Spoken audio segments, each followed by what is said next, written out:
Well, it's great to see everyone today. This is our monthly chat, and we have a few people here who are going to share a little bit about delight-led learning. And we had a few who couldn't come who asked if they could have it recorded. So we've recorded for you today. And I see that we have Amy Leonard and Amy Rico. So we have two Amy's, and Jeanette Toulis, and I'm Joyce McPherson. So it's great to see you all. And Jeanette and I have homeschooled together for the last 30 years, I guess. We actually met 20 years ago, but we're long-term homeschoolers. And interestingly, we met because our kids had similar interests. Our first meeting was over a tea group for girls. And then that grew into a mother-daughter book club that met once a month. And then our daughters dreamed up this idea of a Shakespeare camp. So they did that for years. And then we had boys. And you had boys already, Joyce, but you were kind of catering some activities to the girls. Yes, I started with the girls because my first. I remember our boys would have their own little meeting while we were meeting with the girls. Yes. And I don't even know what all they did.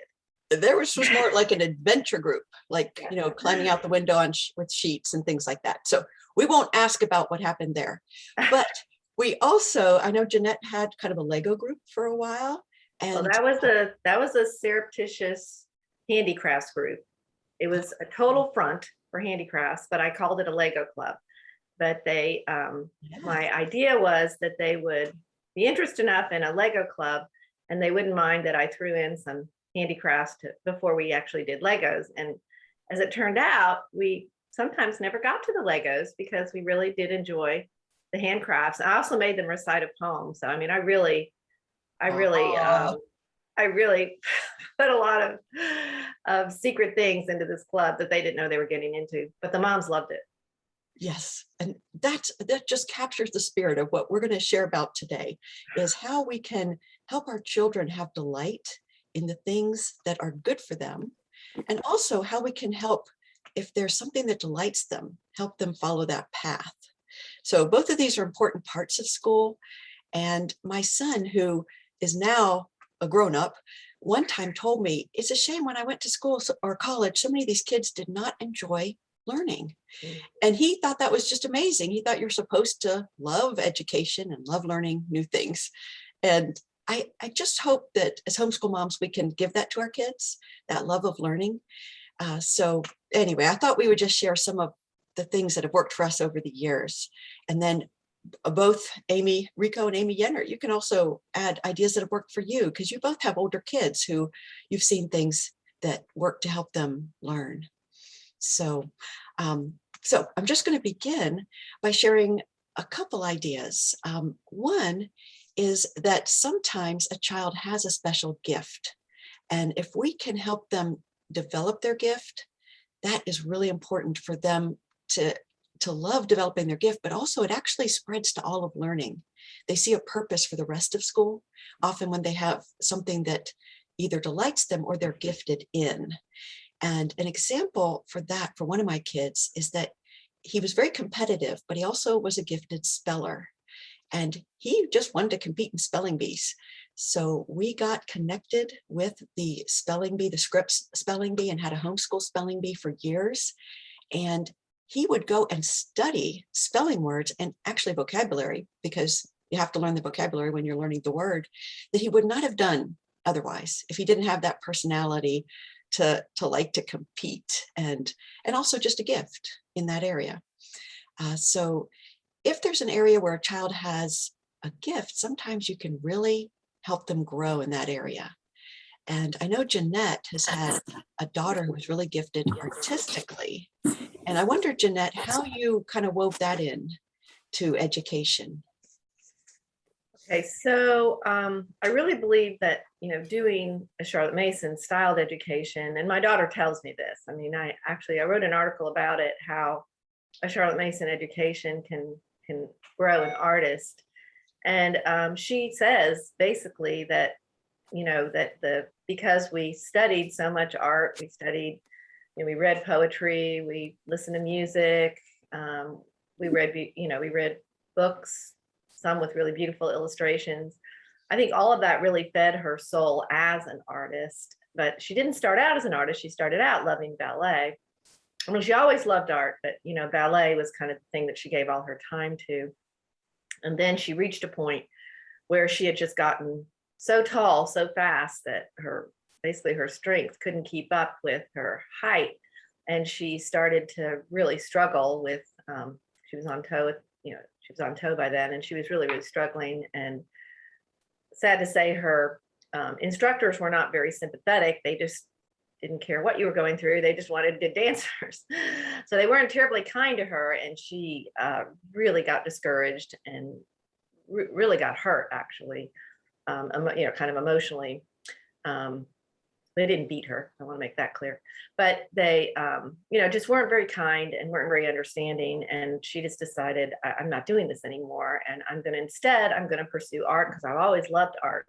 And actually, she wasn't that good at art, not really. I mean, she was okay, but we would go to art class, like big art classes where, guests would come and teach. And I'm sorry, my daughter's work was mediocre at best. It was okay, but it wasn't great. I mean, I saw other children who were really, really gifted in art. And she just wasn't up to that standard. But when she decided to quit ballet, I thought, okay, I've got to get her involved in something else. So I just did whatever I could. And we started, we started with small classes, and then we did private instruction. And that led to, and she was very picky about her art teacher. She didn't like their art, she wasn't going to be taught by them. So she was really picky, and that was okay. I mean, we worked with her on that. And actually, I would take her to a lot of art shows, and she would talk to local artists, and that was a huge boost to her, just to talk to people who were practicing successful artists. And she would, just talk to them about what she wanted to do and kind of her vision for her art. And she would be so encouraged, and she didn't have to twist my arm to go to art shows. I loved going to art shows.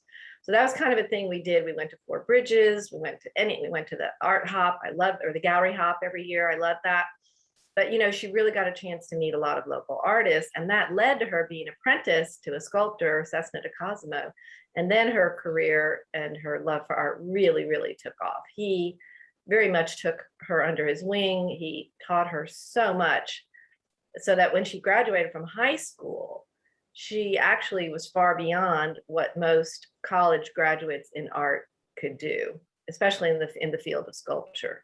So that's why we chose an atelier program for her instead of a university program. Yeah. And I like several ideas from what you said. Your daughter didn't necessarily start off brilliant, but she wanted it, and Yes. she applied herself, and you made Yes. it possible for her to Yes. get that exposure.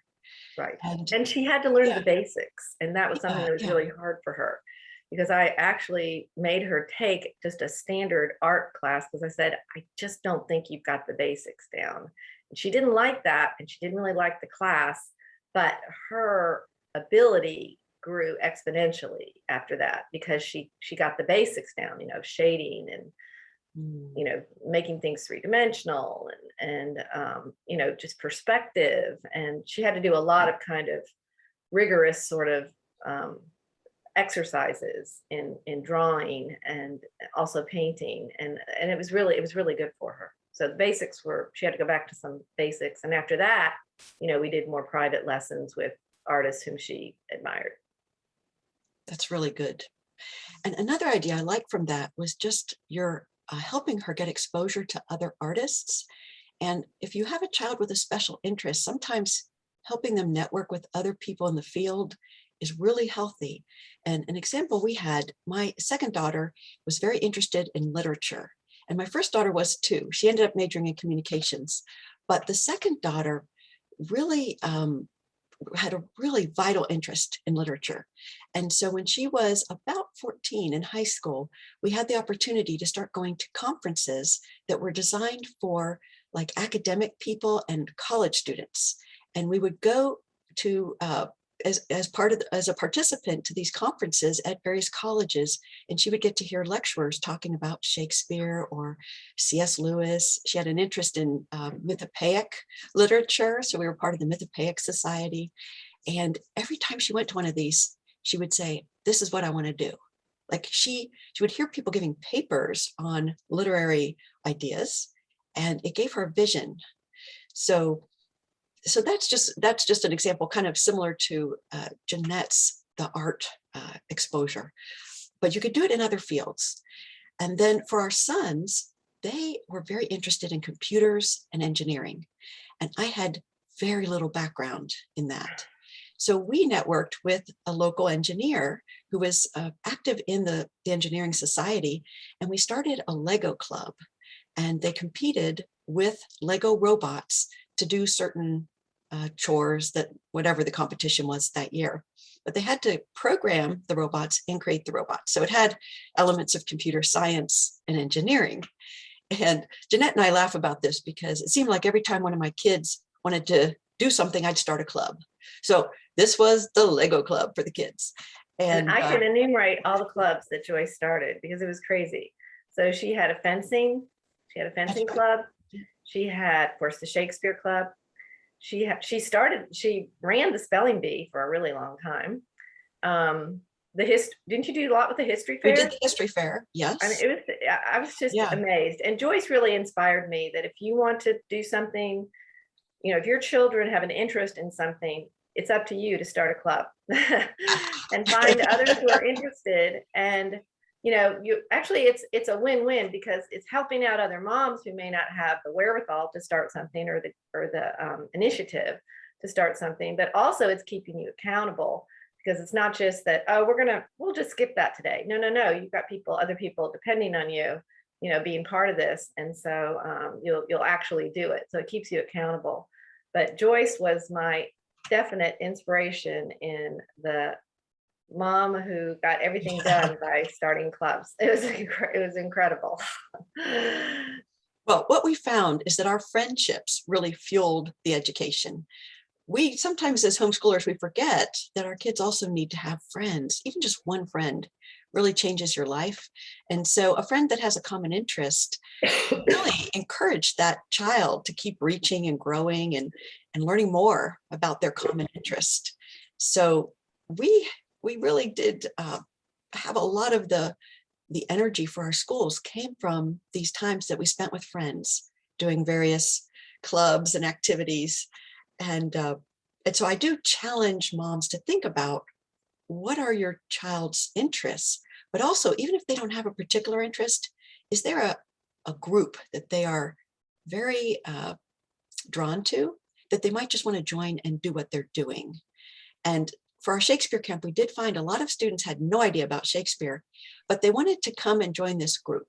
And once they did, they wanted to learn about Shakespeare. So sometimes it works the other way, and that is fine.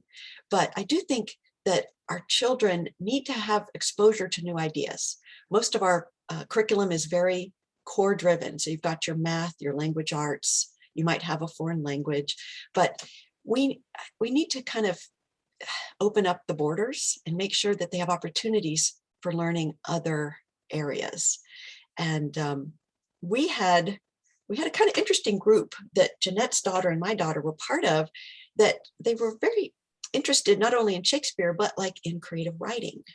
And so we started a writing club, and then I think, Jeanette, your husband started one for boys at one time. He did. Mm-hmm. So they would write for each other. Like a lot of times kids will write privately, but they don't want to share it with anyone.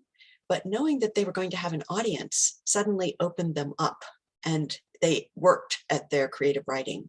So that friend component can be very important in helping the child to actually just do something that they've been meaning to do for a while, but haven't gotten around to it.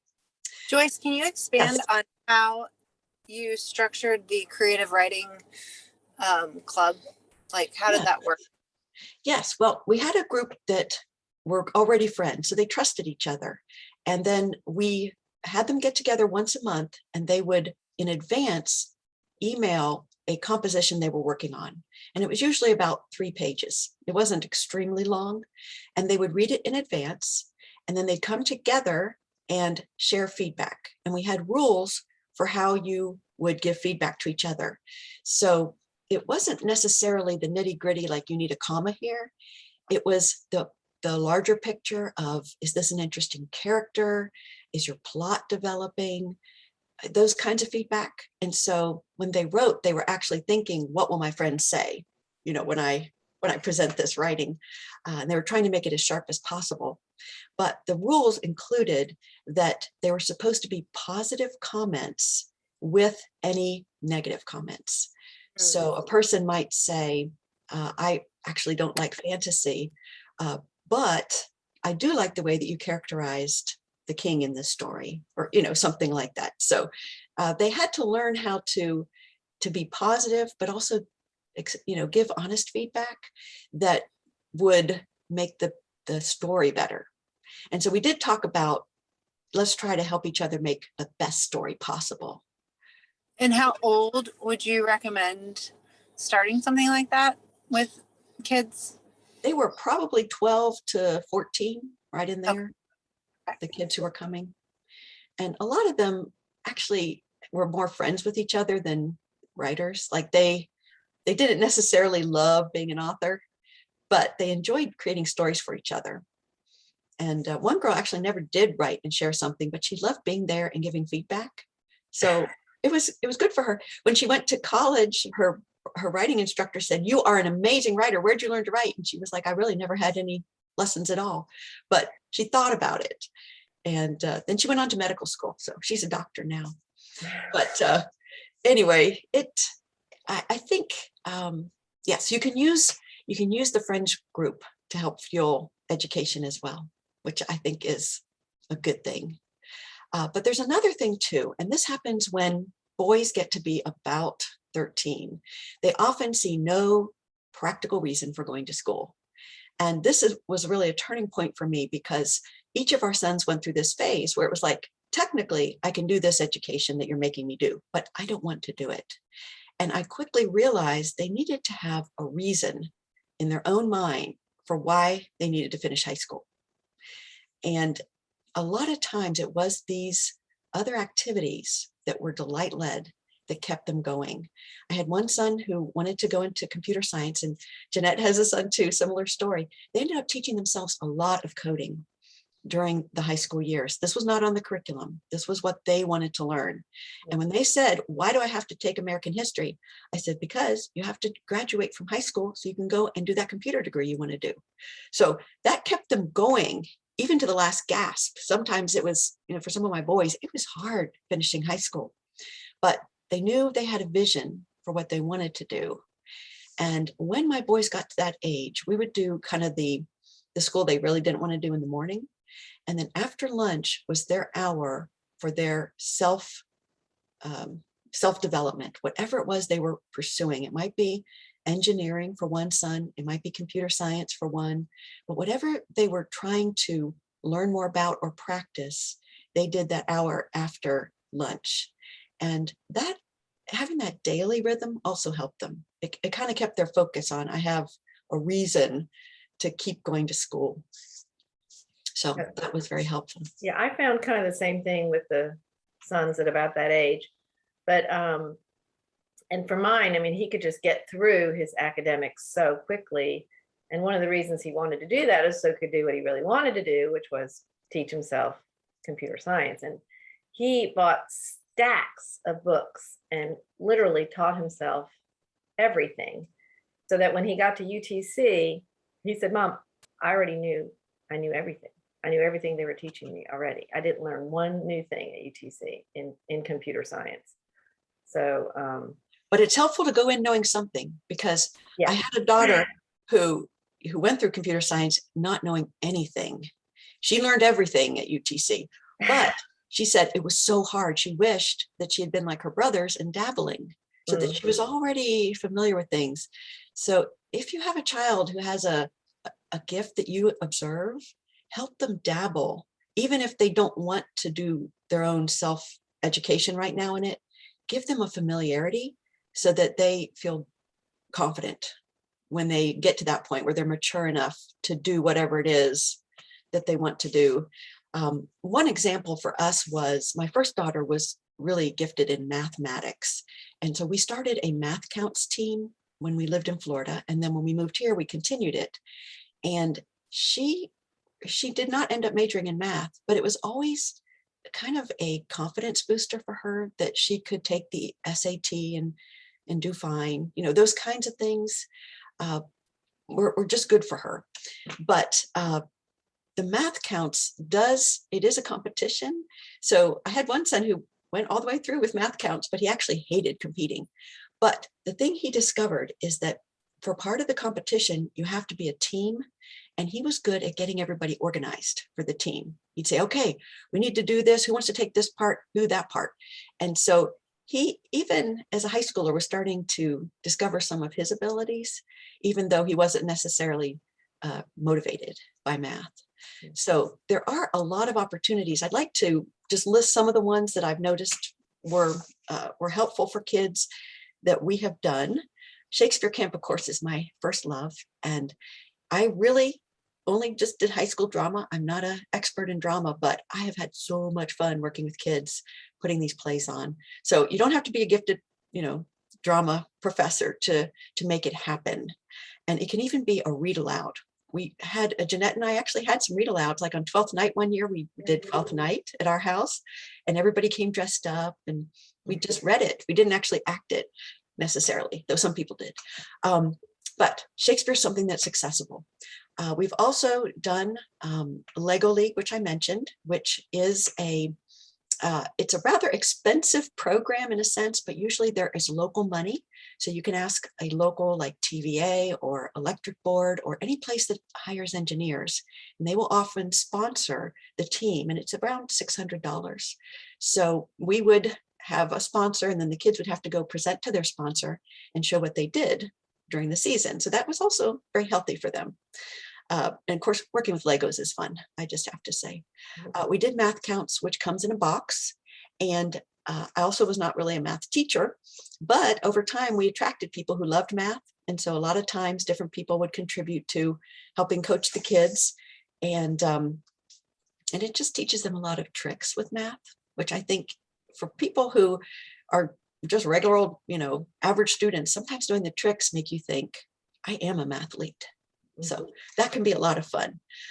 We also participated in National History Day, which has a different manifestation by state, but we had a local history fair at the time, sponsored by our history museum. So Jeanette and I had our kids at the history fair, and they could do a poster, but they could also act out, like do a dramatic interpretation of like the Constitution or colonial times. And we did a lot of really interesting projects with that. And so this is just an example of something that motivated our kids to do more than they would have done just, doing their regular curriculum, and also get to see kids on a fun day when they gave you lunch and just. Sometimes there was prize money.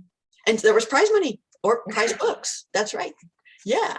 So, so things like this that just kind of give a little bit of hoopla are healthy for our kids. I had some kids who loved it and some who were shy, but the shy kids even felt that it was good for them to get out there and present their research. So sometimes it's good just to push your kids a little. And then, of course, we mentioned the spelling bee. That was fun for some of our kids who are natural spellers. Jeanette's husband was our pronouncer for years, which was neat. And we had our writing club. And if you do start a writing club, I have a little document that we used that were kind of our rules for giving feedback that I can share. And then another thing my kids reminded me of, the Pizza Hut has a book it club. I don't know if y'all have looked into that, but for elementary school kids, they get rewarded for reading their books, and then they get to go get a free pizza once a month. So we used to do this in tandem with other homeschool families, and we'd all go and get our pizza the same day. So reading was a lot more fun, thinking, oh, once a month, we're going to go and have this pizza party with our friends. So that was another just fun idea. We also did the National Latin exam, and the mythology exam. So for those of you who are having your children learn Latin or are just interested in classics, the mythology exam is just on the content of the myths. And they usually use D'Aulaire's mythology. So it's a pretty concrete amount of learning to do. But our kids really enjoyed the mythology exam. I think they liked them kind of like people like fairy tales. Myth is just interesting to read about. But we used to go to a lot of art museums, and there were a lot of mythology stories in the art. And they were so happy to meet a familiar face when they would go to an art gallery. And it's like, oh, I know that story. And that was just fun. So if you have kids who are interested in some of these areas, just think of little projects or activities that might add some sparkle to your school. So those are examples, but I would be interested to hear of examples from others. I know y'all have done so many other things, like we have folks here who do nature walks with a group. So that makes it so fun that they see their friends and they get to study nature. But are there other delight-led learning that you might share with our group? Joyce, I'm driving, so I'm not going to turn my video on. Okay. But we had something fun happen the other week. My boys have been really into cars. My father-in-law is a car fanatic, Kevin's dad, and his brother is also like really into cars. And my boys have kind of picked up on this. And a couple weeks ago, there was a car show and like an amateur race in downtown Chattanooga. And we, my father-in-law found out about it, and we were like, okay, well, we'll go. And we took off school that day and decided, okay, this will be school. Reagan was like, I don't want to go. I'm going to stay home and do all my work for Monday, which was fine. But it was wonderful for the boys then to say, okay, well, we are just going to kind of pour ourselves into this day of learning about all these cars, and it seemed to just really feed their delight. And then we got to talk to a lot of these different car owners, and they knew the history about, some of these different cars. Kevin and I both aren't that interested in it, but because of the joy and the enthusiasm that the boys had around it just really made it a lot of fun. That was yes. Yeah. So, that's a one-off, but it is, I think we kind of saw it as a way to just affirm them, encourage them in that interest, because there's so much with mathematics and physics and all of that. One of my oldest son, Elliot, he's like, I don't like nature. I don't like nature study. And I said, then we started talking about how cars work and all of the different things in nature that have to come to make the car and to make it work and make it run. And he was like, oh yeah, like that's so true. So it was fun that we were able to have a bridge to one another and sharing each other's interests in that way. Yes, I think that's excellent. So that was all. Yes. And I find over and over again, you do these it is kind of a one-off event, but sometimes it leads to something else. And some of my kids have gotten interested like in career choices just because they saw something or did something and then they took off. So you never know. But those kind of things I think are excellent. So, yeah. Well, what's interesting kind of after the fact is the boys, let's see, Elliot and Hudson, so my second born and my fourth born, they have been drawing cars and really working on their foreshortening skills and trying to also get the three-dimensional component of the car. So I'm watching their drawing mature because they have something that they love so much that they are compelled to develop a skill that, it might have nothing to do with cars later, but their drawing you can use that for so many different fields of work and also just delight, right? So that's been another kind of side benefit that I saw from, again, just that one little event. That's good. I'm going to also speak to those who have a lot of kids, because sometimes when you pursue delight-led learning, it seems overwhelming if you have a lot of children and they have very different interests. But what we tried to do was include everybody in the one person's delight. So the little kids kept coming to Shakespeare camp until they were old enough to participate. And as Jeanette said, the boys were upstairs during the tea parties because, you know, they weren't necessarily invited to the tea parties. But they, we brought the whole family, and it, I think, expanded their horizons. I like, Joy, how you're talking about the boys with their drawing of cars, because a lot of nature study is drawing, and here they're applying those ideas in drawing something that they are really interested in. So I hope that this doesn't put you under a cloud thinking, oh no, I have to have a delight-led thing for each child. Mm-hmm. It's okay to actually just, work with one child, start with one and bring everybody else along. And then maybe the next child will have something. And so let it just sort of organically grow as part of your family. And if you're like me and you're a little overwhelmed, have it at your house, because then people can come to you. And I always appreciated that people would come over and have a writing club while all my little toddlers were taking a nap. And it worked. So that was really helpful. So how about Amy and Amy? Do you have other ideas, things that have worked for you? Or do you have children with specific interests that maybe we can help you think of some resources to develop those interests or feed those interests?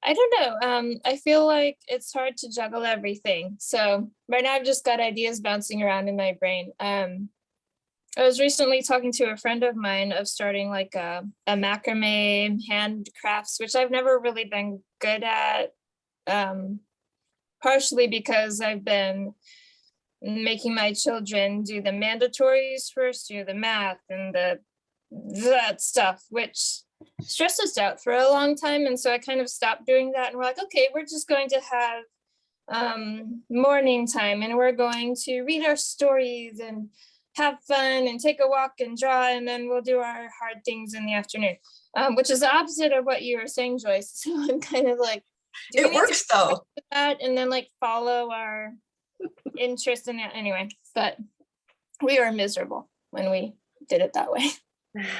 You have to figure out, yes, that's the whole point. You have to figure out what works for your family and get that rhythm that works for your family. Yeah, like right. I want my 8-year-old, Joel, I really want him to do, I thought about like doing woodworking and he's already loves to crochet. So I was thinking, well, what if we got him into macrame or basket weaving? And I'm like, what if we did everybody into macrame and basket weaving? I don't know how to do that. But I know other people.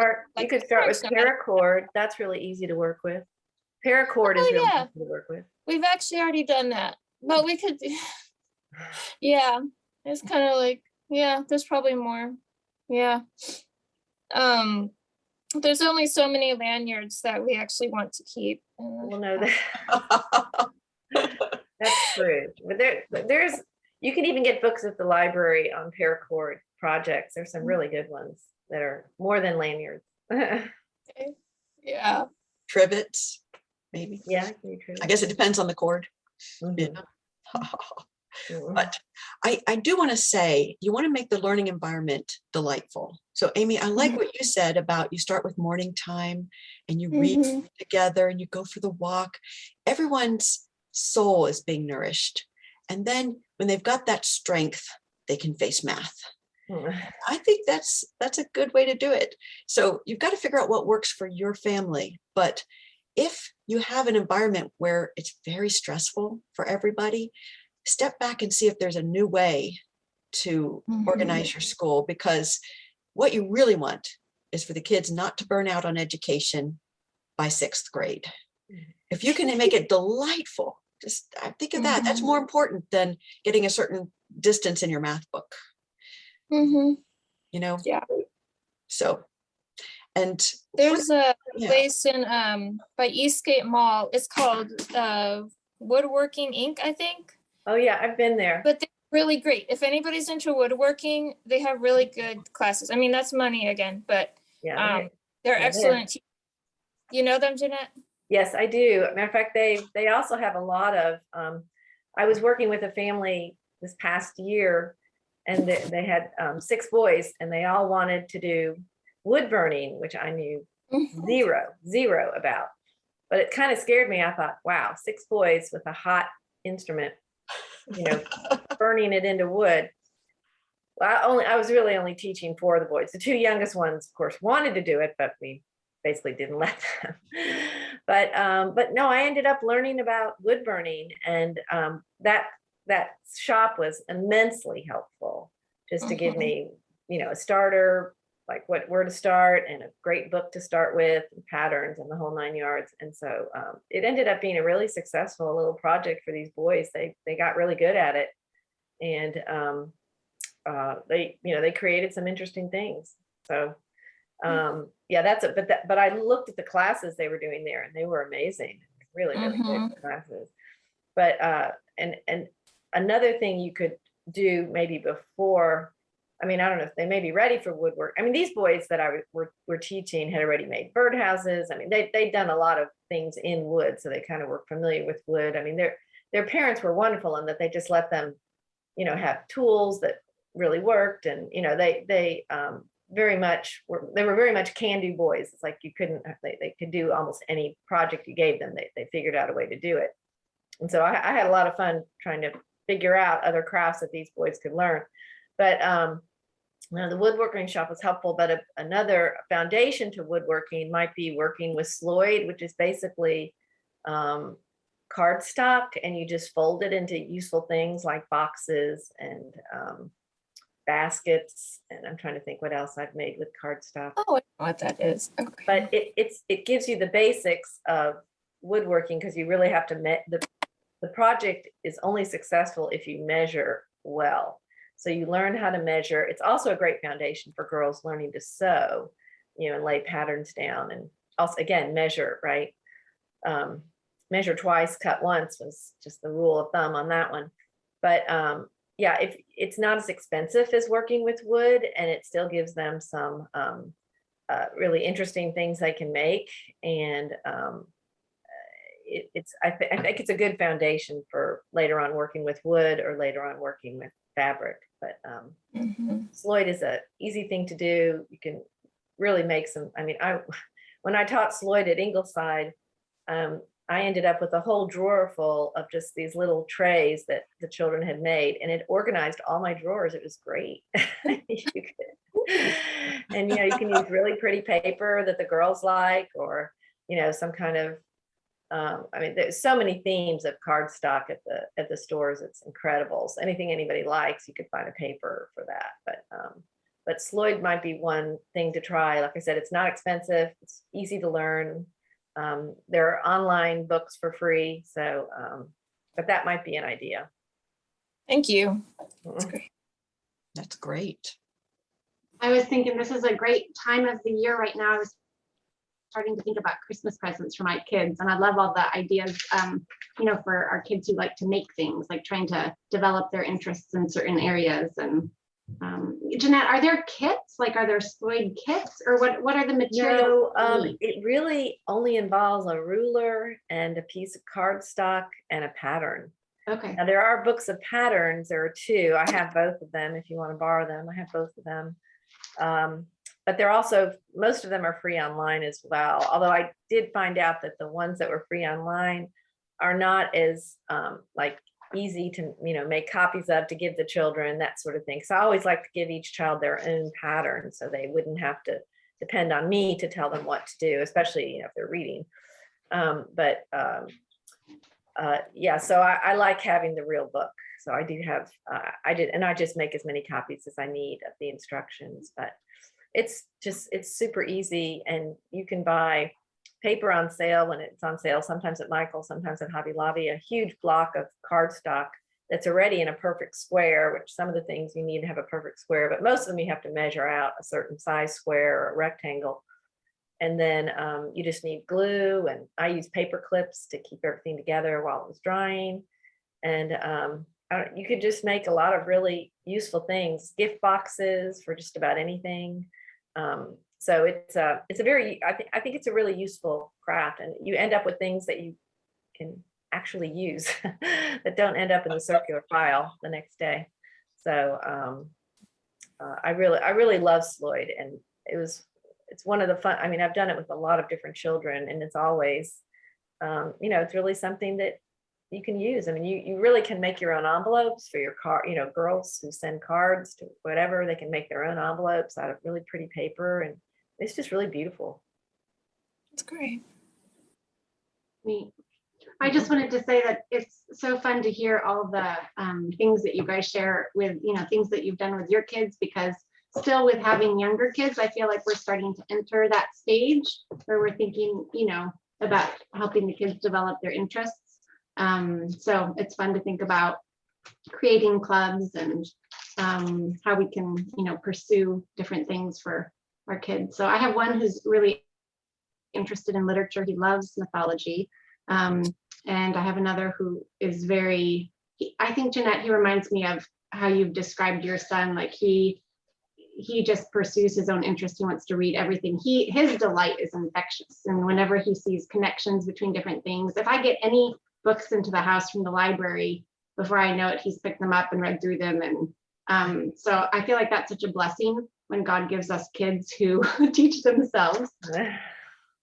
Because on the days where we feel like we're not teaching much, to just give them really good books, have really good books around for them to read, is such a blessing. So but your ideas are great. I love the one about, I have one who's really interested in Shakespeare, so I liked the idea of inviting some families. Oh, he would love it if we invited some families to dress up in costumes and just read through a play together.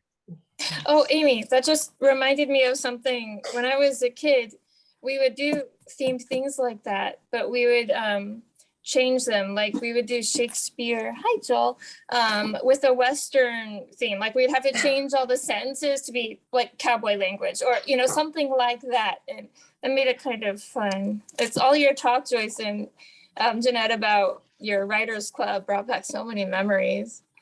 Anyway, yeah. It's fun. Also like the ideas of involving dads in delight-led learning, like, to think about your husband, Jeanette, helping with the spelling bee and stuff. There's certain areas that my husband has always wanted to learn woodworking. And so to think about allowing him to pursue an interest and develop something alongside the boys, to take classes together or something, is a neat idea. I'd strongly encourage that you look up that Woodwork Inc. because they have classes for adults too, and they have all the tools and everything already. So yeah, they've got a great space to do it in too. Mm-hmm.